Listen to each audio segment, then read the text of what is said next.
बिस्मिल्लाहिर्रहमानिर्रहीम। नाज़रीन अस्सलाम वालेकुम, मैं हूँ इमरान वसीम। नाज़रीन, जजेस में इख्तलाफात तो पहले ही थे, लेकिन 26वीं आइनी तरमीम के बाद जजेस के दरमियान जो इख्तलाफात हैं वो बढ़ते चले जा रहे हैं। अब ख़बर यह है जो इस वीडियो लॉग में आपके साथ हम शेयर करने जा रहे हैं कि 4 जजेस ने अपने ही चीफ जस्टिस के साथ फड्डा डाल लिया है। ये क्या मामला है, इसकी क्या तफसीलात हैं, इस ख़बर से अपने प्रोग्राम का आगाज़ करेंगे और इसके बाद हमारे वीडियो लॉग की जो दीगर अहम ख़बरें हैं, आसिफ अली ज़रदारी साहब के हवाले से, बानी तहरीक इंसाफ इमरान ख़ान के हवाले से, उन ख़बरों की तफसीलात फिर आगे चल के आप नाज़रीन की खिदमत में पेश करेंगे। लेकिन प्रोग्राम का आगाज़ करने से पहले एक तो आप तमाम देखने वालों से चैनल सब्सक्रिप्शन की दरख्वास्त करेंगे। दूसरी दरख्वास्त ये है कि अगर वीडियो पसंद आए तो इसे अपने दोस्तों के साथ शेयर भी करें और लाइक भी करें। तो पहली खबर से नाज़रीन गुफ्तगू का आगाज़ करते हैं। ख़बर नाज़रीन ये है, मामला नाज़रीन ये है कि जो इस्लामाबाद की लोअर जुडिशरी है, जहाँ सेशन जजेस होते हैं, जहाँ डिस्ट्रिक्ट एंड सेशन जजेस होते हैं, सिविल जजेस होते हैं, सीनियर सिविल जजेस होते हैं, मजिस्ट्रेट होते हैं, यानी वो तमाम जजेस जो इस्लामाबाद के लोअर जुडिशरी में आते हैं, इन जज साहबान की तरफ से अगर कोई डिसिप्लिन की खिलाफ वर्जी की जाए, इन जजेस की तरफ से अगर कोई वायलेशन की जाए जो डिसिप्लिनरी प्रोसीडिंग में आती हो, उनके खिलाफ कार्रवाई इस्लामाबाद हाई कोर्ट का 3 रुकनी ट्रिब्यूनल करता है और ऐसा ही मैकेनिज़्म जो है वो सूबों में भी मौजूद है। अब नाज़रीन, मामला ये हुआ है कि एक ट्रिब्यूनल तश्कील दिया गया था इस्लामाबाद हाई कोर्ट की लोअर जुडिशरी के जजेस के लिए कि अगर वो अपने डिसिप्लिन की खिलाफ वर्जी करते हैं या कोई और कोड ऑफ कंडक्ट की खिलाफ वर्जी करते हैं तो उनके खिलाफ तादीबी कार्रवाई करनी है। तो 9 जनवरी 2024 को एक 3 रुकनी ट्रिब्यूनल बनाया गया था चीफ जस्टिस आमिर फारूक साहब की तरफ से, जो उस वक्त तो इस्लामाबाद हाई कोर्ट के चीफ जस्टिस थे, अब वो सुप्रीम कोर्ट के जज बन चुके हैं। आमिर फारूक साहब ने जो ट्रिब्यूनल बनाया था उसमें जस्टिस तारिक महमूद जंगीरी साहब को, जस्टिस बाबर सत्तार और जस्टिस सरदार इजाज़ इसाक खान साहब को शामिल किया गया था। अब नाज़रीन, मामला ये है कि ये जो ट्रिब्यूनल है, इस ट्रिब्यूनल को नए जो कायम मकाम चीफ जस्टिस हैं, नए चीफ जस्टिस और कायम मकाम चीफ जस्टिस भी आप कह सकते हैं, सरफराज डोगर साहब, उनकी तरफ से इस 3 रुकनी ट्रिब्यूनल को तब्दील कर दिया गया 18 मार्च 2025 को। अब जो नाज़रीन नया ट्रिब्यूनल बना है उसमें जस्टिस खादिम हुसैन को सरबराह बनाया गया उस 3 रुकनी ट्रिब्यूनल का, और उसमें जस्टिस आज़म खान को और जस्टिस इनाम अमीन मिन्हा साहब को जो है वो शामिल किया गया है। और ये बात फैक्चुअली बिल्कुल दुरुस्त है और करनी भी चाहिए कि पहले जो 3 जजेस उस ट्रिब्यूनल में शामिल थे वो तीनों सीनियर जजेस थे, और अब जो इस ट्रिब्यूनल में 3 जजेस शामिल किए गए हैं वो जूनियर जज हैं। अभी रिसेंट पास में उनको इस्लामाबाद हाई कोर्ट का जज लगाया गया है। लेकिन सवाल नाजरीन ये है कि क्या चीफ जस्टिस का ये अख्तियार था या चीफ जस्टिस का अख्तियार ये नहीं था? क्या चीफ जस्टिस जो कायम मकाम हैं सरफराज डोगर साहब, उनकी तरफ से प्रोसीजर को फॉलो किया गया? तो प्रोसीजर तो नाज़रीन ऐसे है कि ये जो ट्रिब्यूनल बनते हैं ये बेंचेस की मानदी होते हैं और चीफ जस्टिस का अख्तियार होता है ये ट्रिब्यूनल बनाना। तो चीफ जस्टिस आमिर फारूक साहब ने ट्रिब्यूनल बनाया था, उसके बाद सरफराज डोगर साहब ने इस ट्रिब्यूनल को चेंज कर दिया और उसको चेंज करने के बाद जो बाज़ाब्ता एक तरीक़ाकार होता है कि वो मामला भिजवाया गया वज़ारत कानून के पास। वज़ारत कानून ने उसकी मंजूरी के लिए जो समरी थी वो सदर पाकिस्तान आसिफ अली ज़रदारी साहब को भेजी। ज़रदारी साहब की मंजूरी के बाद वज़ारत कानून ने उसका नोटिफिकेशन जारी कर दिया, यानी पूरा एक प्रोसीजर फारूक किया गया। और उस प्रोसीजर के बाद और 18 मार्च के नोटिफिकेशन जारी होने के बाद ये जो ट्रिब्यूनल था 3 जजेस का, जंगीरी साहब वाला, बाबर सत्तार साहब वाला, इजाज़ इसाक साहब वाला, ये ख़त्म हो गया। जब नए ट्रिब्यूनल का नोटिफिकेशन हो गया तो पहले वाला ट्रिब्यूनल ख़त्म हो गया। नया ट्रिब्यूनल जो है वो खादिम हुसैन सरबराही साहब की सरबराही में जो है वो तश्कील भी पा गया और उसने एक तरीके से केसेस के ऊपर काम का आगाज़ भी कर दिया। अब नाज़रीन हुआ यह है कि ये जो 3 जजेस वाला पहला ट्रिब्यूनल था जिसमें जंगीरी साहब उसको हेड कर रहे थे, बाबर सत्तार साहब थे, सरदार इजाज़ इसाक खान साहब थे, उनकी तरफ से आज एक मुख्तसर फैसला जारी कर दिया गया है।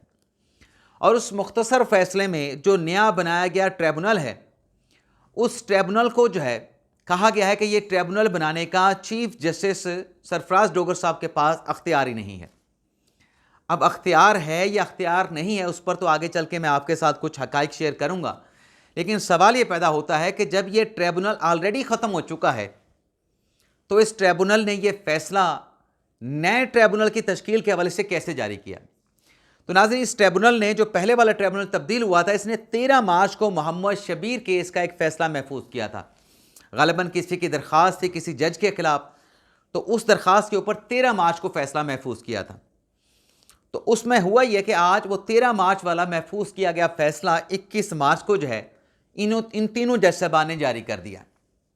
अब तीनों जज साहबान के फ़ैसले में मोहम्मद शबीर के केस का सिर्फ इतना जिक्र है कि उसकी दरख्वास्त को एक्सेप्ट किया जाता है। बाकी क्या फ़ैसला दिया गया है उसमें कुछ नहीं लिखा गया, लेकिन बाकी फ़ैसले में अगर बात की गई है तो ये जो नया ट्रिब्यूनल तश्कील दिया गया है उस ट्रिब्यूनल की तश्कील पे बात की गई है। खुलासा ये है कि 3 जजेस के फ़ैसले का, जहांगीरी साहब का, बाबर सत्तार साहब का, इजाज़ इसाक साहब का, कि जो नया ट्रिब्यूनल तश्कील दिया गया है वो ट्रिब्यूनल तश्कील देने की कोई ज़रूरत ही नहीं थी, उसका कोई जवाज़ ही नहीं था। ट्रिब्यूनल के जजेस में कोई इख्तलाफ मौजूद नहीं था कि नया ट्रिब्यूनल तश्कील दिया जाता। यानी तीनों जज साहबान जिनका ट्रिब्यूनल फारिग हो चुका है, उन्होंने आज ट्रिब्यूनल की हैसियत से एक फ़ैसला जारी किया जिसमें उन तारीख़ों की बात की गई। यानी 13 मार्च को तो ये नया ट्रिब्यूनल तश्कील नहीं दिया गया था। अब 13 मार्च के फ़ैसले में वो 18 मार्च की डेवलपमेंट का सारा जिक्र कर रहे हैं कि ये ट्रिब्यूनल तश्कील देने का जो है वो चीफ जस्टिस के पास अख्तियार नहीं था, और चीफ जस्टिस सरफराज डोगर साहब ने ये पहले वाले तश्कील करदा ट्रिब्यूनल के मामलात में मुदाखलत की है। अब नाज़रीन, सवाल ये पैदा होता है कि ये जो चीफ जस्टिस सरफराज डोगर साहब हैं, उनसे पहले जो आमिर फ़ारूक साहब थे, आमिर फ़ारूक साहब ने भी कुछ इंतज़ामी कमेटियाँ तश्कील दी थी, फिर उसमें रद्दबदल की थी, जिसमें मोहसिन अख्तर कियानी साहब को, बाबर सत्तार साहब को, जहांगीर साहब को निकाल के खादिम हुसैन साहब को, जस्टिस इनाम अमीन मिनाज साहब को, जस्टिस आज़म खान साहब को शामिल किया था। उस वक्त भी ये ख़त लिखा गया था बाबर सत्तार की तरफ से कि आमिर फ़ारूक साहब के पास ये अख्तियार है ही नहीं, और अब ये फ़ैसला आ गया कि सरफराज डोगर साहब के पास अख्तियार है ही नहीं। यानी मैं ये समझा हूँ कि जो भी अख्तियार हैं वो इस्लामाबाद हाई कोर्ट के जजेस के पास हैं। Chief justice Islamabad high court का कोई भी हो, उसके पास कोई अख्तियार ही नहीं है कोई किसी किस्म का फ़ैसला करने का। तमाम अख्तियारात इन जजेस के पास हैं। ये किसी केस को सुनते हैं उसमें अज खुद कोई कार्रवाई शुरू कर दें, वो भी इनके पास अख्तियार है, जो कि कॉन्स्टिट्यूशन इनको अख्तियार नहीं देता। बाकी इमरान खान साहब की मुलाकातों का मामला हो, उसमें एक नया मामला लेके उसमें एक नई कार्रवाई शुरू कर दी जाए। ऑडियो लीक का मामला कुछ और हो, कायमा कमेटी का हो, उसमें एक और तरफ जो है वो अदालत चली जाए, वो भी इनके पास अख्तियार है। अगर अख्तियार नहीं है तो इस्लामाबाद हाई कोर्ट के चीफ जस्टिस के पास कोई अख्तियार नहीं है। ये नाज़रीन जो सवाल है कि चीफ जस्टिस के पास अख्तियार क्यों नहीं, सिर्फ इस्लामाबाद हाई कोर्ट के जजेस के पास ही क्यों अख्तियार है। यानी आप देखें ना कि 18 मार्च को तश्कील किया गया जो ट्रिब्यूनल है, उसे 13 मार्च के फ़ैसले में गलत कहा जा रहा है कि ये तश्कील देने का अख्तियार ही नहीं था। मैं नहीं समझ सका कि यह अख्तियार कहाँ से लिया गया है। तो बज़ाहिर तल ऐसा लगता है कि जो इस्लामाबाद हाई कोर्ट के जजेस हैं वो अपने चीफ जस्टिस के साथ जो हैं वो एक कंट्रोवर्सी में ही चल रहे हैं, और वही कंट्रोवर्सी के इनको लाने पे ये जो सरफराज डोगर साहब आए हैं, खादिम हुसैन साहब आए हैं, आसिफ साहब आए हैं, इनको यहाँ पे आने के बाद हलफ उठाना चाहिए था।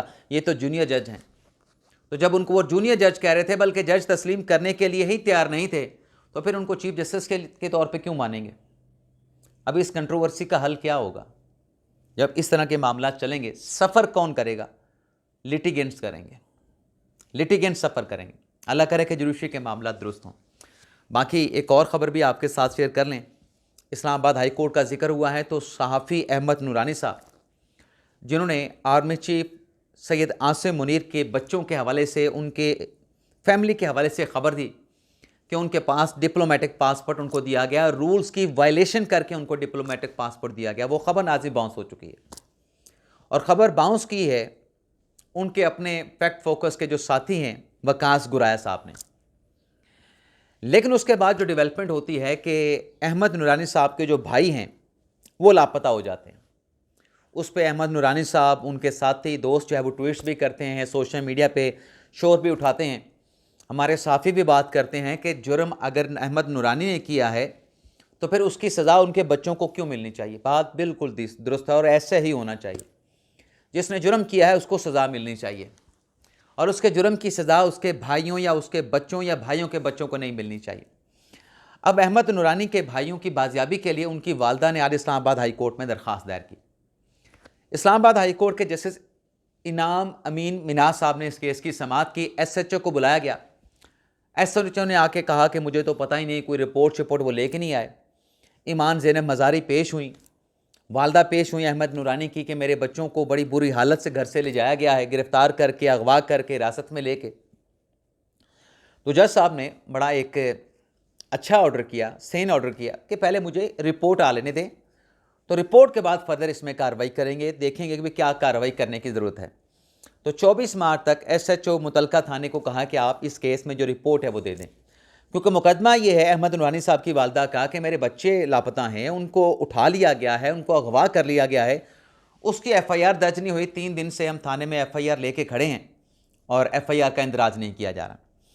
अब नाज़रीन बात यह है कि अहमद नूरानी साहब की खबर तो बाउंस हो गई, और जब हम बात करते हैं कि अहमद नूरानी साहब ने जुर्म किया है तो अहमद नूरानी साहब के बच्चों के भाइयों को उनकी सज़ा नहीं मिलनी चाहिए, तो वहाँ पे नाज़रीन एक बात और भी सोचने की ज़रूरत है, उस बात को देखने की ज़रूरत है कि अगर किसी को तकलीफ़ है, अगर किसी को कोई पेन महसूस होता है, वो आर्मी चीफ आसिम मुनीर शाह साहब से हो रहा होगा। आप आसिम मुनीर शाह साहब की बात कर लें, उनके खिलाफ खबर करें। आपने जो खबर की, यानी इससे पहले आप देखें कि जब कोई साफ़ी खबर करता है, उस खबर गलत होती है तो वो माफ़ी मांग लेते हैं, मैं माजरत चाहता हूँ जी, और किसी की दिल आज़ारी हुई है, किसी के जज्बात मजरूह हुए हैं, उस पर भी मैं माजरत चाहता हूँ। इस पे अभी तक मुझे तो नहीं पता कि ऐसी कोई चीज़ हुई हो, ऐसी कोई चीज़ नहीं हुई। जब आप ये कहते हैं कि अहमद नूरानी की सज़ा उनके भाइयों को नहीं मिलनी चाहिए, जो कि नहीं मिलनी चाहिए, तो किसी का अगर grudge army chief Asim Munir के साथ है तो उसकी सज़ा फिर उनके बच्चों को क्यों दी गई? उनकी बेटी खतीजा को, उनकी बेटी सुंदस को, बाकी फैमिली के मेम्बरान को क्यों उनकी तस्वीरें जो है वो शाया की गई, सोशल मीडिया पे पब्लिक की गई? फिर ये सवाल भी तो उठता है ना कि गरज तो जो है, मतलब आप किसी के खिलाफ खबर निकाल रहे हैं, और क्यों आसिम मुनीर शाह साहब के खिलाफ खबर निकाल रहे हैं, उसकी वजह सारी समझ आती है कि क्या एजेंडा चल रहा है, क्या चीज़ चल रही है। वकास कुराई ने बताया है, उसने और भी कुछ स्क्रीन शॉट जो है वो पब्लिक किए हैं, उसमें वो एक नया रुख बता रहे हैं कि कैसे PTI के लोगों से पैसे वसूल किए जा रहे हैं, कौन पैसे वसूल कर रहा है, किस मद में वसूल कर रहा है। इन्वेस्टिगेटिव सपोर्ट रिपोर्टिंग को छोड़ के जो है वो आप पॉलिटिकल एंगलिंग कर रहे हैं। अब ये सारी बातें मैं नहीं कर रहा, ये वकास गुराया ने की है। तो फिर सवाल ये है कि जब आप बात ये होती है कि किसी के जुर्म की सज़ा किसी को ना मिले, तो अगर आपका पर्सनल ग्रज किसी और के साथ है, फिर उसकी सज़ा किसी और को क्यों दे रहे हैं? फिर किसी और को भी नहीं मिलनी चाहिए ना। और फिर अभी तक कोई माजरत भी नहीं। माजरत तो फिर होनी चाहिए। आप ही के साथ, मेरे अहमद भाई के साथ भी अच्छे ताल्लुक हैं, लेकिन जो फैक्चुअल बात है वो फैक्चुअल बात होनी चाहिए। और फैक्चुअल बात मैं एक और भी करना चाहूँगा कि जो नए ट्रिब्यूनल तश्कील दिए गए इस्लामाबाद हाई कोर्ट में, उसमें जो सरफराज डोगर साहब के अहकामात पहुँचे स्टाफ के ज़रिए इन जज साहबान के तहत के जो आपने फैसले महफूज कर रखे हैं, वो केसेस भी आप ट्रांसफ़र कर दें नए ट्रिब्यूनल के पास। एटलीस्ट ये ज़रूर होना चाहिए था कि जो पहले वाला ट्रिब्यूनल था उसने ऑलरेडी जो फैसले महफूज कर रखे थे वो उनको सुनाने की इजाज़त होनी चाहिए थी। लेकिन वो जो इजाज़त मिली या नहीं मिली, वो पुराने वाला जो फैसला सामने आया, उस पर भी नाज़रीन फिर अफसोस का इजहार ही करना पड़ता है कि आपने क्या फ़ैसला दिया। आप मेरिट पे फैसला देते थे, छोड़ते आप। आपको ट्रिब्यूनल में क्या दिलचस्पी है, ट्रिब्यूनल के केसेस में आपको क्या दिलचस्पी है? असल तो काम है कि आम साइलिन को इंसाफ मिले। आपस के जो झगड़े हैं उससे किसका नुकसान होता है? आम लोगों का, आम साइलिन का नुकसान होता है। अब नाज़रीन बात कर लेते हैं बानी तहरीक इंसाफ इमरान खान साहब की कि उनसे मुतल्लिक क्या खबर है। उनसे मुतल्लिक खबर नाज़रीन ये है, माफ़ी चाहता हूँ, वो सऊदी अरब से जब भी वापसी होती है तो ये खांसी वाली शिकायत जो है ये शुरू हो जाती है। तो ये इसको 1-2 दिन लगते हैं इनको शुरू होने में। बाकी जिन दोस्तों ने उम्रे के हवाले से मुबारकबाद दी है उनका बहुत बहुत शुक्रिया, बहुत बहुत शुक्रिया उनका। लेकिन मैंने जिन लोगों को याद किया, पूरे अपने मैंने सब्सक्राइबर के लिए दुआ की। अल्लाह ताला मतलब अपने जहन में एक सोच रखे कि जितने मेरे फॉलोअर्स हैं, जितने मेरे सब्सक्राइबर हैं, उन सब के लिए दुआ की, और ख़ास तौर पे उनके लिए दुआ की जिन्होंने आखिरी जो वीडियो मैंने मक्का से की थी उसके नीचे जो कमेंट्स किए, उन तमाम कमेंट्स को पढ़ के मैंने उनका नाम लेके उनकी दुआएं पढ़ के वहाँ पे दुआ की। लेकिन मेरा आपका मुबारकबाद देने का शुक्रिया। ईद उल फितर आ रही है नाज़रीन, सदर पाकिस्तान आसिफ अली ज़रदारी की जानिब से जो मुल्क भर की जेलों में कैदी हैं उनकी सज़ाओं में तखफीफ की गई है, यानी कमी की गई है 3 माह की या शायद 180 दिनों की। ये बरा मुझे अब जहन से दोबारा जब मैं वो डबल माइंडेड हो रहा हूँ, या तो 90 दिन है या फिर 180 दिन है, ज़्यादा यही है कि 90 दिन ही है। लेकिन सवाल ये है कि मुल्क भर में कैदियों की सज़ाओं में आसिफ अली ज़रदारी साहब ने अपना अख्तियार इस्तेमाल करते उसमें कमी कर दी है।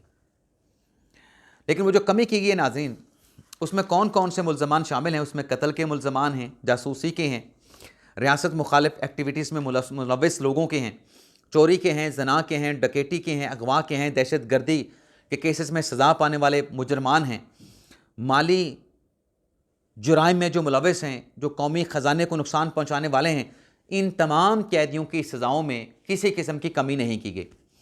अब इमरान खान पे माली जुराइम का जुर्म है, कौमी ख़जाने को नुकसान नहीं पहुँचाया, लेकिन ये जो नैब से सज़ा हुई है ये माली करप्शन का जुर्म है। तो इमरान खान साहब की सज़ा में किसी किस्म की कोई कमी वाक़ई नहीं हुई है। एक ऑप्शन और था जिसमें इमरान खान साहब की सज़ा जो है वो कम हो सकती थी, और वो ऑप्शन ये था कि अगर आप 65 साल से ऊपर हैं तो आपकी सज़ा में कमी हो सकती है। लेकिन वो कमी भी आसिफ अली ज़रदारी की जानिब से नहीं की गई सदर पाकिस्तान की तरफ से, क्योंकि उसमें रूल्स में कंडीशन ये है कि ऐसा मुल्ज़म जो 65 साल से ज़्यादा हो और अपनी 1/3 जो सज़ा है पूरी कर चुका हो, तब उसकी सज़ा में कमी की जा सकती है। तो ये वाला जो ऑप्शन है, ये वाला जो रूल है, वो भी बानी तहरीक इंसाफ इमरान खान साहब पे अप्लाई नहीं करता था। सवाबदीदी अख्तियार भी सदर साहब को हो सकता है, लेकिन ऐसा कोई अख्तियार सदर साहब ने बानी तहरीक इंसाफ इमरान खान साहब के हक़ में इस्तेमाल नहीं किया, बल्कि बानी तहरीक इंसाफ इमरान खान साहब को लाल झंडी दिखा दी गई और ईद उल फितर पे उनकी सज़ा में किसी किस्म की 1 दिन की भी कमी नहीं की गई। इसके अलावा नाज़रीन, बाकी कुछ और केसेस भी आपके साथ हम शेयर कर लें। सुप्रीम कोर्ट से एक अहम खबर है, चलें सुप्रीम कोर्ट वाली खबर फिर आपके साथ शेयर करेंगे। सेरीन एयरलाइन वाली खबर शेयर कर लेते हैं, जो आपके साथ शेयर करना ज़रूरी है, जो इतवार से मैंने अपनी आँखों से देखा। जुमेरात के रोज़ जब मैं अपनी फ़्लाइट लेने के लिए गया, मेरी इतवार की फ़्लाइट थी, लेकिन मुझे पहले ही मैसेज आ जाता था होटल से निकलने से पहले कि आप ना आएँ, आपकी फ़्लाइट को जो है वो कैंसिल कर दिया गया है। मैं दोबारा उसी होटल में अपने कमरे में मज़ीद उसकी 1 दिन की जो बुकिंग थी उसको एक्सटेंड कर देता था। वो पैसे पड़ते रहे, उन पैसों के हवाले से तो मैं डैमेजेस का सूट फाइल करने जा रहा हूँ सेरीन एयरलाइन के ख़िलाफ़, और वो सिर्फ एक्सपेंडिचर तक महदूद नहीं रहेगा। जो मेंटल टॉर्चर मुझे हुआ, मेरी फैमिली को हुआ, उससे मुतल्लिक भी मैं उनके ऊपर केस करूँगा सेरीन एयरलाइन के ख़िलाफ़। लेकिन आदमी अपने आँखों से जो मैंने देखा कि बुज़ुर्ग मुसाफिर जो कि अपनी फ़्लाइट के लिए मिन्नत समाजत कर रहे थे सेरीन एयरलाइन के स्टाफ से, जो कि जद्दा में मौजूद था, फ़िरौन बने हुए थे, मिन्नतें कर रहे थे, रो रहे थे। बुज़ुर्ग मुसाफिर जो कि उम्रा की अदायगी के बाद अपने घर जाना चाह रहे थे, उम्रा ज़ायरीन थे जो कि अपना घर जाना चाह रहे थे। कोई कह रहा था कि हमारा कोई करीबी फौत हो गया, हमें जनाजे पे पहुंचना है, हमारी कराची की फ़्लाइट नहीं आ रही, हमें आप लाहौर की फ़्लाइट में बिठा दें। कोई पेशावर वाला था, वो कह रहा था इस्लामाबाद की फ़्लाइट वाले में बिठा दें। कोई इस्लामाबाद वाला था, वो कह रहा था कि मुझे लाहौर की फ़्लाइट में, पेशावर की फ़्लाइट में बिठा दें। लेकिन फ़्लाइट कौन सी जानी थी, क्योंकि फ़्लाइट वहाँ पे थी ही नहीं। अब आप देखें कि मेरी जो संडे को फ़्लाइट निकलनी थी, वहाँ पे जो वापसी की फ़्लाइट थी, वो आज सुबह वहाँ से रवाना हुई है। और इस दौरान मैं मुसलसल ट्वीट्स करता रहा, मुसलसल टेलीफोन कॉल करता रहा मुख्तलिफ व्हाट्सएप ग्रुप में, जहाँ पर ऑफिशियल्स भी मौजूद थे, जहाँ पे हुकूमती वज़रा भी मौजूद थे। अतात आर साहब का फ़ोन आया था, उन्होंने मुझसे पूछा, इमरान क्या हाल, किस सूरत हाल से तुम का शिकार हो। मैंने बताया वहाँ पे, उन्होंने कहा कि ख्वाजा आसिफ साहब को मैंने बताया है, लेकिन कोई एक्शन नज़र नहीं आया। हालांकि ये एक्शन सिविल एविएशन का बनता था। पूछते सेरीन एयरलाइन से कि आप मुसाफिरों को पैसे लेने के बाद वहाँ पे क्यों जलील कर रहे हैं, उनके लिए मुतबादल जहाज़ का बंदोबस्त करें। पता नहीं कितने दर्जनों मुसाफिरों ने अपनी टिकटें कैंसिल करा के महंगी सीटें पाकिस्तान वापसी की ख़रीद के वो पाकिस्तान वापस आए हैं, जैसे मैं पाकिस्तान वापस आया हूँ।